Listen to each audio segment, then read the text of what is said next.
I like. Okay. Here we go. Miss Tobin. What about all these days? I know. We weren't. That's crazy. So Shelby just made a really good observation on her Mad Minute chart. She's like, oh my gosh, look at all these days. We were not together a whole lot last week, and then we weren't together Tuesday and Wednesday, or Monday and Tuesday this week.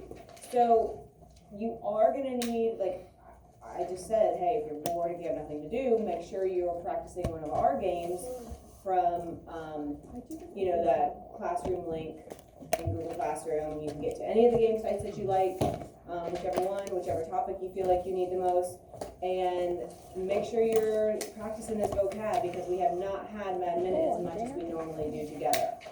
Okay. So we need to do a quick recap. We introduced seismic waves, I don't even know what day, must have been Friday, I guess.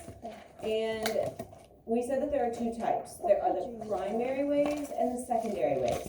So let's go quickly through the characteristics that you're going to need to know for those two types of waves. So for the P waves, is it going to be the one that arrives at a location first or second? What do you think, Macy? First. P for primary.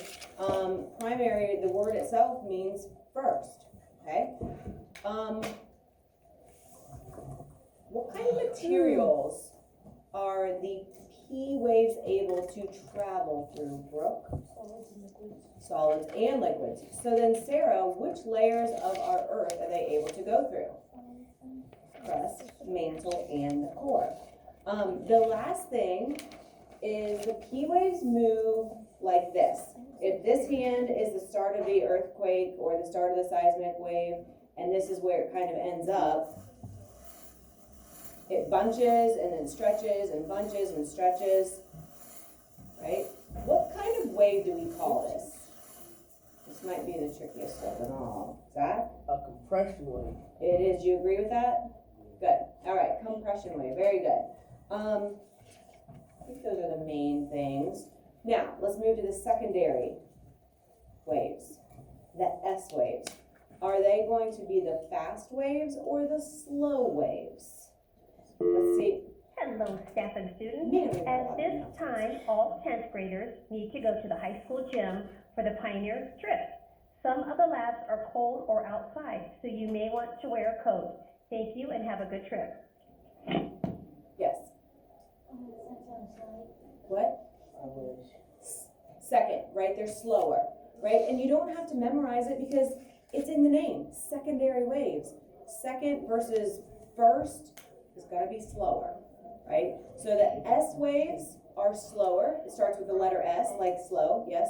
It's not always that the fast thing gets there first. You just gotta think about the story of the tortoise and the hare. Slow and steady was the way. Okay, well, in this case, slower is just goes with secondary. Let's not try to confuse the issue. What stops an S wave? What will stop it, Jackson? Liquid. The liquids, right? So that means that they can go through what type of material? They can't go through liquids, but they can go through what?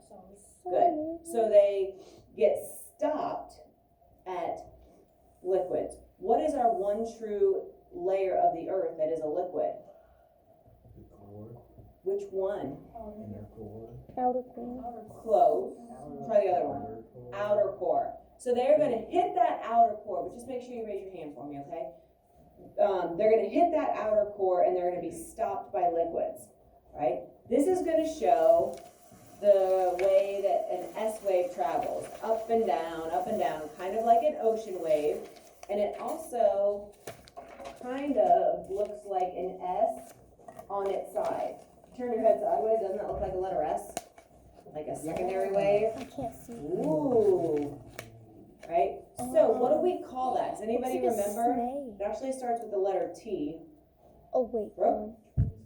The transverse waves. Very good. All right. Those are the things that you're going to need to know. You'll need to, like, if you see a picture of an up and down wave, you're going to need to recognize that that goes with secondary. If you see one that's kind of showing this compression and contracting and expanding, then that's going to be showing you the P waves. Okay? So those are kind of the main things. Now we're going to see how these waves get It's a used. snake. right? So this is slide 29, Wow. right? So our primary wave, so we're saying like if this star is where the origin is of the seismic wave, right? If it starts here, it is going to be able to travel through all of these layers. Now, which layer is, what's off about the proportion of these layers? Said that this is almost always misrepresented. Jackson? The outer core is bigger than the mantle. Yeah, so this outer core is way too big, right? The mantle should be bigger and the outer core should be smaller, right? But we can see that the orange is supposed to be the mantle, the red is the outer core, and then obviously that perfect sphere is our inner core. So you can see that those primary waves can go through all of them. The secondary waves are going to leave that same spot and they're going to be able to travel through the solid mantle, but they are going to hit that outer crust and be kind of bent. They're not going to just like stop, they're going to hit it and then kind of go out, and we'll talk about what that looks like. Okay? All right, so here is some of the basic information that we can get from our seismic waves. The outer core is liquid, so it's going to stop the S wave. So if you look over here, we see that the red waves are represented, representing our P waves, or excuse me, our S waves. And then when you can see that this P wave, which is green, it's able to go through the outer core. But see how its angle kind of changes a little bit? It doesn't continue along the exact same path that you would expect. And that's going to be important, right? The S waves themselves can't go through that outer core at all. So they get stopped or kind of diverted away from there. And so the inner core is solid, and it's the most dense material. If you think back to our layer song, and you think about how when everything was this molten ball, the more dense material was accumulating at the center. But the P waves are still able to go through it. I got lost.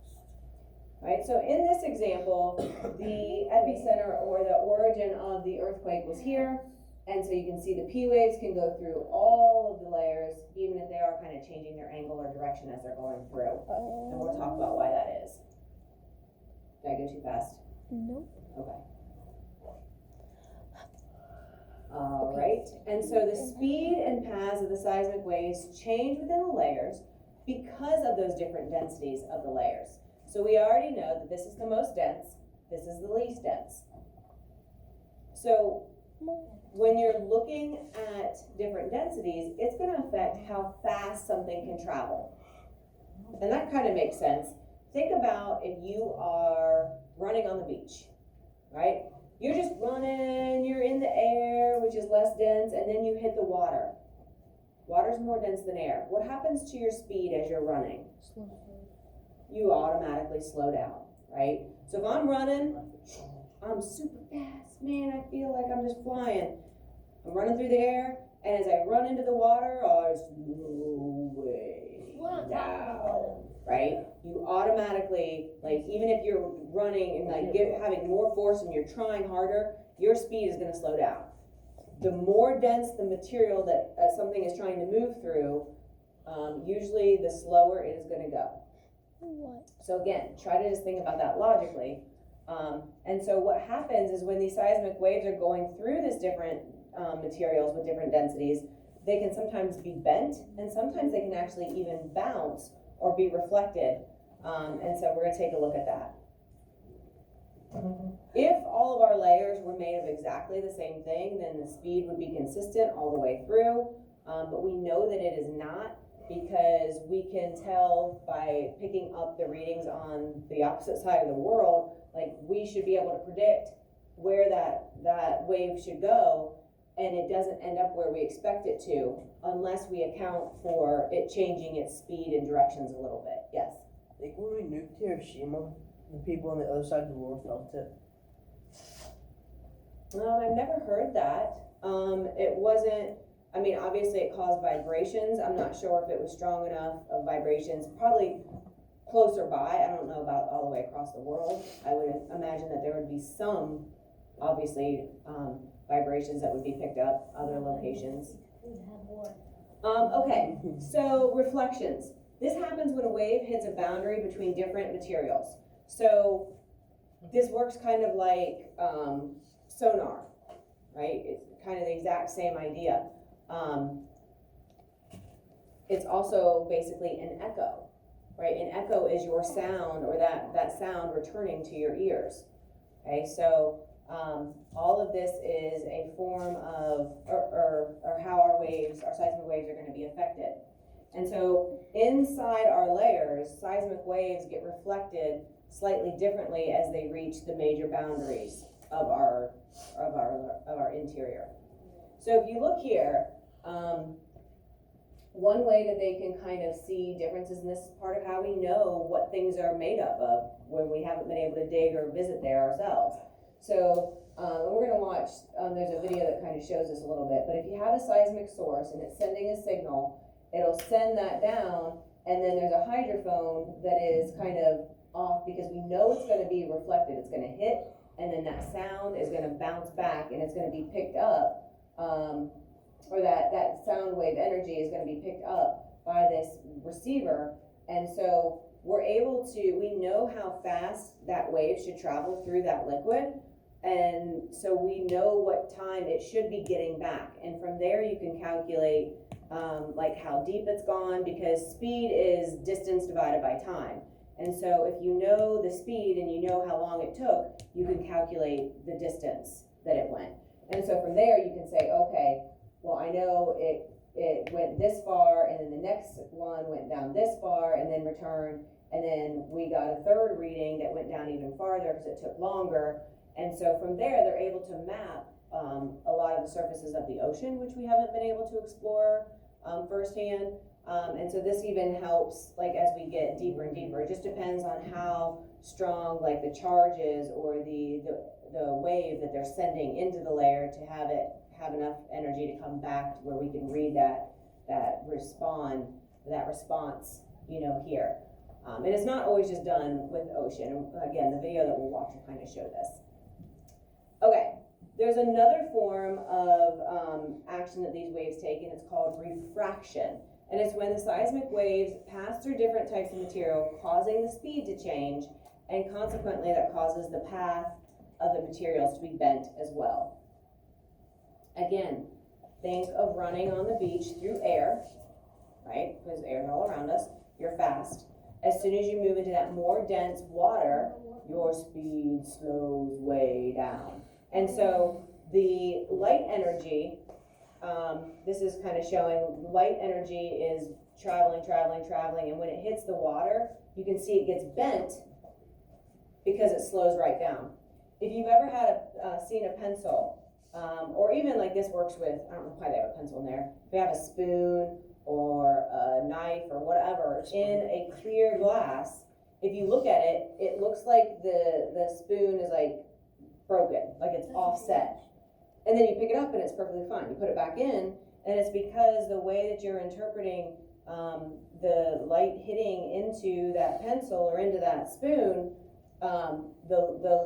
the speed instantly slows down as it hits that denser material of the water. And so it bends that, and so it almost like is playing a trick on your eye. How we interpret it, it looks like it's broken or offset. You pull it out and it's whole, put it back in the water, and it's offset again, right? So refraction is just a bending. So reflection is a bounce, refract is a bend. And those are two of your vocab words, and they definitely are important because they have a huge impact on our seismic waves. Yeah, I guess a straw would make good sense too, right? Put straw in water or something clear where you can see it. So this is super common. Has anybody ever noticed that before? Yeah, right? And so that's why. It's just because those light waves are actually being bent or refracted as they hit that water, which slows them down. And so we interpret that as, it just looks like it gets offset. Okay, so there's something important called shadow zones. And so these are areas of the earth that do not receive seismic waves from earthquakes.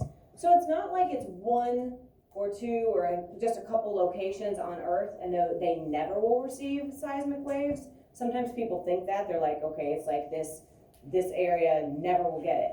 It always depends on where the earthquake originated, and that's what's gonna set or determine the shadow zone for that particular earthquake or that particular event.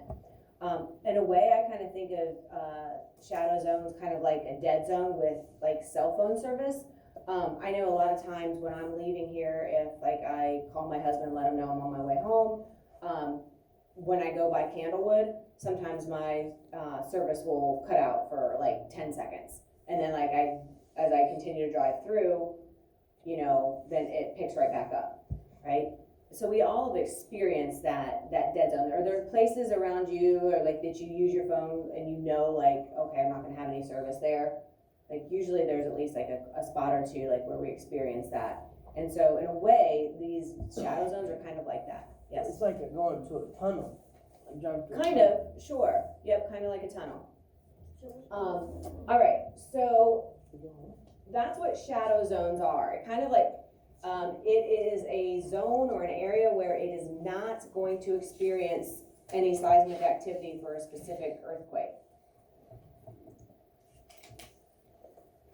Right, and the reason why is because of how our waves travel. Do you have your notes?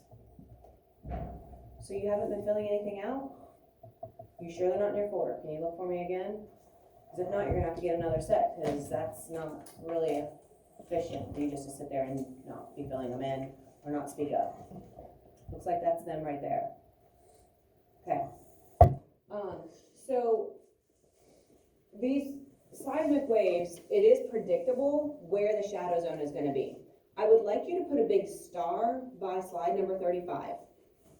And maybe whoever sits by Jonna normally and Audrey and Brady, if you guys will help remind them, and I'll try to as well. They should be watching this video and see it, but we want everybody to have a star by slide number 35 because chances are you may see something similar to it again on a test at some point, all right? So here's how I always, in my mind, I predict where a shadow zone is gonna be. So we're gonna pretend that my head is the epicenter or the location where the earthquake started, all right? So it's matching like what this picture's showing. If I drop my hands straight down and have little spirit fingers, it's where my hands are. That would be the two shadow zones, okay? So if my head is the origin, the epicenter of where the earthquake starts, if you put your hands right down to your side, you're like, ooh, jazzy hands, right? That, can you see my hands right here? I won't be too close, right? This would be where the shadow zone is, right? Now, is it always gonna be like where the earthquake starts north? No. So that's why this is kind of nice, because let's say the earthquake started over here. Well, if my head is the start and I put my hands down to my side, it kind of puts my shadow zone right here. If the epicenter was down here and I put my hands down by my side, it would make it where my shadow zone would be here. So it all depends on where the earthquake starts. So it's not like, oh, this is always a shadow zone, this is a shadow zone, and that's a shadow zone. The shadow zone moves depending on where the earthquake actually started, okay? So you can always kind of think, okay, if I put my head right where the epicenter is and I drop my hands down, where do my hands kind of match up on the diagram? And that's where your shadow zone would be. So if my epicenter is here, my head's here, hands would be here. Same thing, like maybe it's here, I put my hands down by my side, and if I would match that to the diagram. And so that usually kind of helps at least get you close to where the shadow zone should be. All right, so let me get the words here. The shadow zones are where you get no waves detected at all. So what this really means, if this is where my earthquake started, there are these things called seismograph stations. And at those stations all around the world, there are seismograph equipment. And those seismographs are going to read any vibrations. And it's not just seismic waves that it would pick up. I mean, it could pick up like what you talked about, like detonation. It could pick up like vibrations from big farm equipment. Like it'd be real faint, but it could still pick it up. Wait, so aren't those just like some like fancy pen on a piece of paper that when the earth shakes it just. Yeah. Pretty much. And so it's making these squiggles, okay, is kind of what you're describing. And so there's stations all around the world. And so, you know, at this station, it's picking up data. At this station, it's picking up data, and it's picking up data here and here, nothing. They have no idea that an earthquake's going on. Anywhere where there would be a seismographic station here or here, it would pick up vibrations, and it would translate that to this little paper. If you've ever seen like a polygraph test given, like sometimes it's kind of works the same way where it picks up like those vibrations or those readings, and it has like a little needle and it's like drawing the little squiggly line.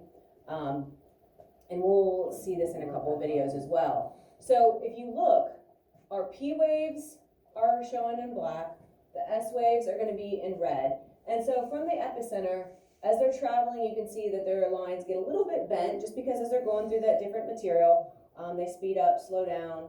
And so the P waves, it hits the outer core, and you can see it slows way down. And then when it goes back to the mantle, it speeds up again. But nothing is coming through this shadow zone here and this shadow zone here. There are no readings at all, and you can see that. So if there's a station here, this is showing what this station would pick up. Nothing, okay? And then here, it's picking up both the P and the S waves, and then down here, the S waves were stopped at the outer core, so they can't come through. Like this is as far as they go. And so any station down here would be picking up just the P waves. All right, so this diagram is showing a ton of information. And so usually, and you don't really need to know this, but you could calculate it. It's the angular distance of 105 degrees to 140 out of a 360 degree circle. So coming from here, 105 to 40 and 105 to 40, 140 over there as well. Okay. And so the shadow zone casts a shadow. It does not let anything through. Right? Nothing is coming through there at all. And the reason why is because the angle, because if you look, following this, you would expect, what was our P wave? You would expect that this line, like if the densities were all the same, well then a P wave should come all the way through, but it doesn't, okay? And so that's part of the reason why we know that the Earth has different densities, because otherwise we should expect to pick up a P wave right here, and then this P wave should have been here, and this one should have been here, and so they'd all be off a little bit from what we actually see them as now. And so that is one of the ways we're able to know kind of what's going on or what we have our inner layers composed of. Yes? If it was the same material, wouldn't the S waves also just go straight through it? Yeah, I mean, if it wasn't, if you didn't have any liquids, sure. Yep. Right. Oops. All right. There we go. So, kind of threw a lot of information at you. Definitely need to know the characteristics of the waves, and definitely need to kind of understand like the shadow zone. And once you understand the characteristics of the different waves, then the shadow zone stuff kind of makes sense, because you're like, oh, okay, well, if it gets stopped at the outer core, well, then the S waves are done. And then if you understand that when they hit different density, they're going to slow down or change their speed, because when it goes back to the mantle, then it speeds back up, you can see, you know, it kind of explains this. So kind of putting it all together and thinking of it as a whole and not just like trying to memorize isolated bits of it helps make it make more sense. What would happen if an S wave went through the inner core? How would it get there though? It started there? and we'll get into this more next unit, but the earthquakes are gonna originate in the lithosphere at the plate, because that's where the plate boundaries are, and that's where the stress occurs, and that's what triggers an earthquake. So it's not gonna ever start there. There's nothing to give it like a pushing pressure to cause one, or a pulling pressure that would cause an earthquake, because the movement of the magma is up here, and that's what those plates are sitting on, causing that pressure. So, and as we get into the next unit, that'll make a little bit more sense. What would happen if there was some kind of seismic energy that went through the S waves? I mean, it's not really much different than the P waves, honestly. And the P waves go through, yes. What would happen if there was two earthquakes and the waves from the earthquakes like hit each other? And it goes like a car crash almost. What would happen? It depends on if they were equally strong, they might just cancel each other out. If one is stronger than the other, then it's kind of like hitting pool balls. If they're hit with equal force, they're gonna just come to a stop. If one's stronger than the other, then it'll continue, on in that direction. It might deflect it some, so maybe it'd be confusing, like trying to be like, wait, what just happened? Like from the seismograph readings, like it'd be kind of confusing. It's not gonna cause like, in my prediction, it wouldn't cause like a mega extra event. It'd be more like they're coming against each other, they're opposite forces, so they're gonna be canceling some of each other's force out. All right, we have a couple videos.